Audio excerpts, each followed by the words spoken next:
Après avoir épuisé toutes les options pour aider leur bébé, une mère et un père, sans s'y attendre, ont découvert quelque chose d'incroyable en inspectant sa jambe. La découverte qu'ils ont faite les a immédiatement choqués.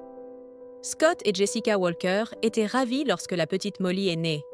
Cependant, elle était née un peu prématurée et a dû passer 3 semaines supplémentaires à l'hôpital avant d'être libérée. Elle était un bébé parfaitement normal, et ses parents ont vécu beaucoup de bonheur avec leur beau bébé. La famille avait déjà une sœur de 2 ans à la maison, qui était également arrivée prématurément. Avec leur expérience, ils étaient plus détendus et prêts à profiter pleinement de la parentalité pour la deuxième fois. Malgré les défis et la frayeur initiale, s'adapter à la vie avec un nouveau-né dans leur modeste maison à Wichita, dans le Kansas, était à la fois excitant et épuisant. Le couple dormait souvent moins que d'habitude. La privation de sommeil peut amener un parent à réagir de manière excessive ou insuffisante, selon sa personnalité et son état d'esprit. Scott et Jessica se relayaient pour se lever la nuit, et quand la petite Molly demandait toute leur attention, ils lui donnaient tout. Après tout, ce n'était pas comme s'ils n'étaient pas préparés aux premiers mois difficiles de la vie de leur petite fille. En plus de s'occuper de Molly, ils avaient aussi une fillette de 2 ans qui apportait ses propres exigences. Les parents devaient trouver le juste équilibre entre se concentrer sur Molly tout en veillant à ce que sa sœur se sente importante et en sécurité. Intégrer les 2 sœurs était une tâche à accomplir avec beaucoup de sagesse et de patience. Maintenir un mariage fort était quelque chose sur lequel Scott et Jessica étaient tombés d'accord avant la naissance de Molly. Bien qu'elle ait occupé une place très spéciale dans leur cœur à tous les deux, le couple s'était engagé à prendre du temps pour se concentrer sur leur relation, plutôt que d'être simplement les parents de Molly et de sa sœur. Ils s'étaient promis de faire des activités amusantes ensemble et de ne pas tomber dans la routine de la simple survie. Il était temps de s'amuser et de faire une sortie. Une chose que Scott et Jessica n'étaient pas prêts à faire était de laisser Molly avec une gardienne. Où qu'ils prévoyaient d'aller, cela devait être un arrangement qui puisse accueillir un petit bébé et une fillette. Toute activité où les enfants ne sont pas autorisés n'aurait pas eu leur vote. Scott a suggéré qu'il était temps de sortir de la maison et de profiter d'un repas quelque part qui n'était pas chez eux. Non seulement ils attendaient avec impatience la bonne nourriture que leur restaurant avait à offrir, mais ils voulaient aussi montrer leur précieuse petite fille au monde. Bien que ce fût une journée chaude, ils ont opté pour le déjeuner, car l'air frais du soir aurait pu rendre Molly malade. Les Walker étaient simplement un autre ensemble de parents très fiers, prenant chaque jour comme il se présentait et faisant ce qu'il fallait en tant que parents responsables. Habituellement, lorsque Molly était contrariée, sa mère ou son père pouvaient identifier la source du malaise de leur fille, résoudre le problème et la faire cesser de pleurer. Une charmante bouteille chaude ou une couche propre était le plus souvent ce qui contrariait Molly. Il y avait aussi les jours de crampes où elle pleurait un moment, mais les tapes rythmées dans le dos résolvaient rapidement ce problème.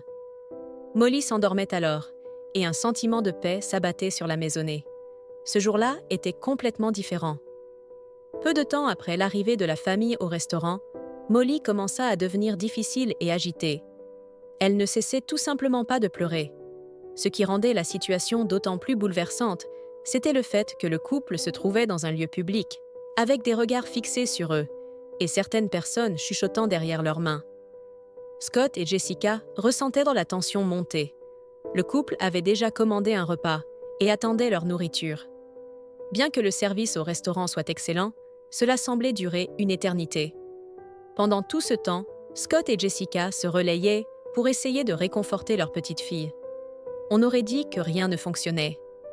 Parfois, lorsque le bébé pleure, en tant que parent, vous pouvez supporter les sanglots en espérant que votre bébé s'endormira.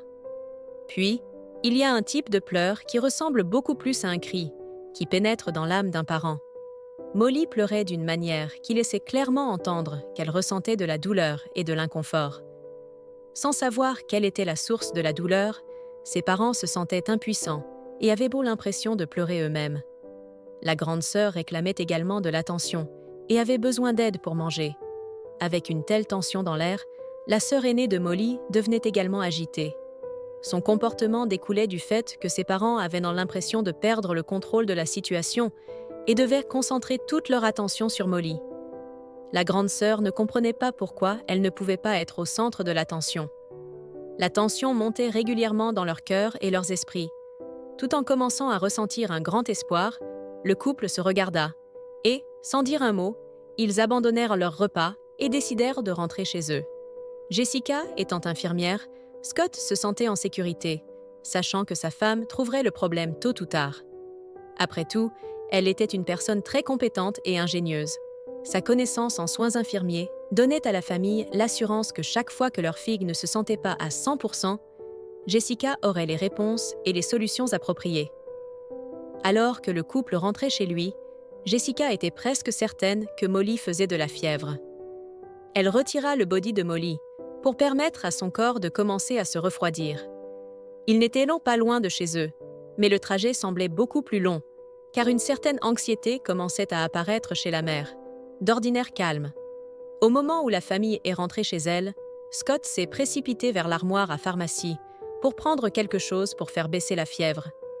Sur les instructions de Jessica, il apporta une compresse froide pour aider davantage le corps de sa fille à se refroidir. Cependant, il semblait que le corps ne réagissait pas de la manière qu'il aurait dû. C'est alors que Jessica réalisa que la petite Molly avait encore ses jolis petits chaussons. Comme beaucoup de chaleur est libérée par nos pieds, cela aurait dû être la première chose à faire. Mais dans la confusion du moment, ce simple détail avait été oublié. Jessica retira les chaussettes et remarqua immédiatement que les pieds de sa fille étaient extrêmement rouges. Elle réalisa que les chaussettes avaient provoqué une surchauffe supplémentaire du corps. En tant qu'infirmière qualifiée, elle s'apprêtait à refroidir les pieds de sa fille dans un bol d'eau, lorsqu'elle remarqua qu'un des orteils semblait enflé. Jessica demanda à Scott d'aller dans la chambre du bébé et de lui rapporter une lampe de poche, une pince à épiler et une paire de ciseaux très délicats. Lorsque Scott apporta ces objets, elle lui demanda aussi de prendre une loupe dans le placard de la cuisine. Elle devait s'assurer que ce qu'elle diagnostiquait comme problème était effectivement la situation. Au moment où le couple regarda à travers la loupe, ils s'exclamèrent aussitôt tous les deux. Ils n'avaient aucune idée de comment cela aurait pu arriver.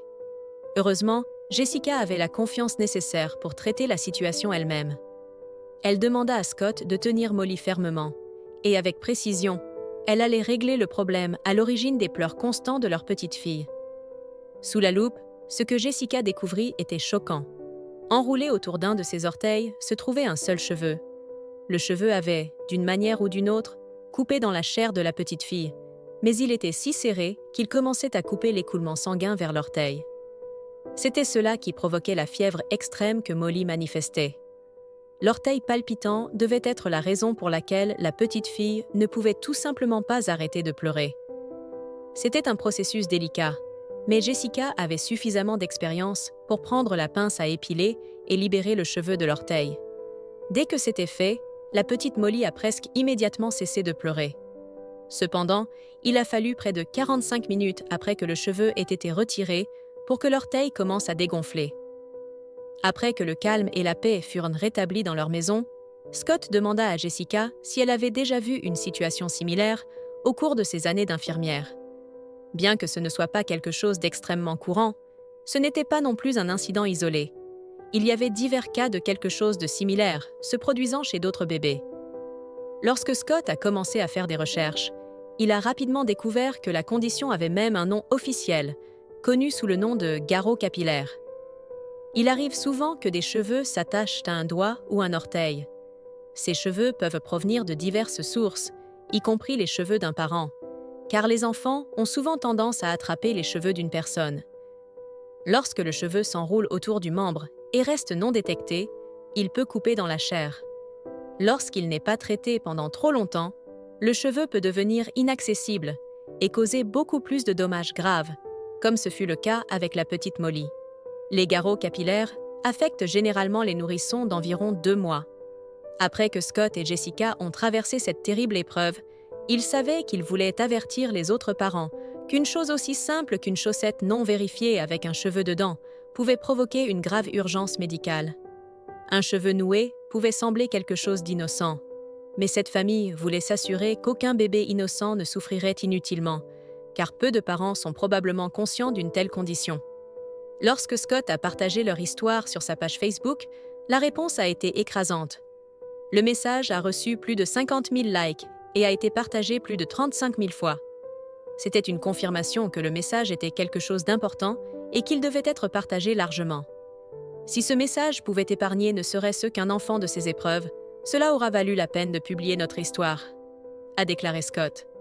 En tant que parents, nous sommes entièrement responsables de nos enfants, et bien que nous puissions les aimer de tout notre cœur, nous ne prêtons peut-être pas une attention aussi minutieuse à chaque petit détail. Désormais, une chose aussi simple qu'un cheveu sur les vêtements de mes enfants attire mon attention. Nous avons appris une leçon difficile. La question est la suivante. Auriez-vous pris conscience des cheveux sur les vêtements de votre bébé? Avez-vous déjà jugé nécessaire de chercher des cheveux à l'intérieur des chaussettes de votre bébé? Si vous avez des animaux domestiques à la maison, êtes-vous très prudent pour éviter que les poils d'animaux n'atterrissent sur les vêtements de votre bébé? Ces questions peuvent en sembler un peu sévères, mais après avoir écouté l'histoire de la petite Molly, vous ne considérerez peut-être plus un cheveu de la même manière. N'hésitez pas à liker cette vidéo si elle vous a plu, à vous abonner à la chaîne et à activer les notifications pour ne pas manquer les prochaines vidéos.